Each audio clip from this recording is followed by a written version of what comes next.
APEC 上重要的经济领袖会议会伫15、16这2天举行。这届是大总统上任头一届的 APEC 峰会。总统是请总统府的主席林正义来做代表哦。因为美国的总统大选打结束，咱这阵的重点应该放伫台美的经贸合作，加争取加入 CPTPP。今仔的解判新闻，咱就要请伊姐为咱来分析今年 APEC 峰会观察的重点。是主播。2024年亚太经济合作 APEC 会议11月初10伫秘鲁起稿，其中上重要的经济领袖会议伫尾2天15甲16要来举办。今年咱台湾是派总统府的主席林胜义来参加。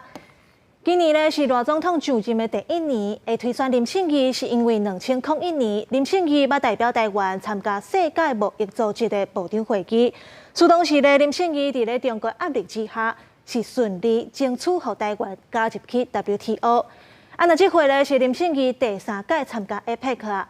顶回2005年伫咧釜山的 APEC， 林胜义和当时的中国国家主席胡锦涛是有握手小酒问，所以这回敢会有和国际元首有新的互动，外界是拢真关心。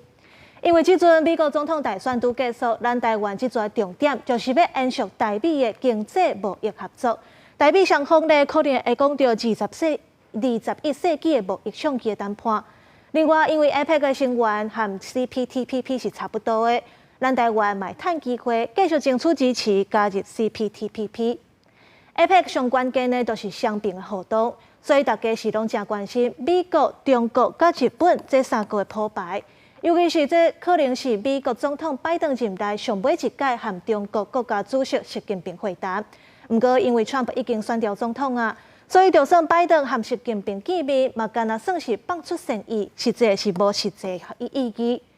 再来看拄就任的日本首相久保无，上新的消息是已经确定要和习近平进行第1届会谈，而且久保无反说是针对中国禁止进口日本的水产，还有中国军机去扰乱日本的空气这2部分来做讨论。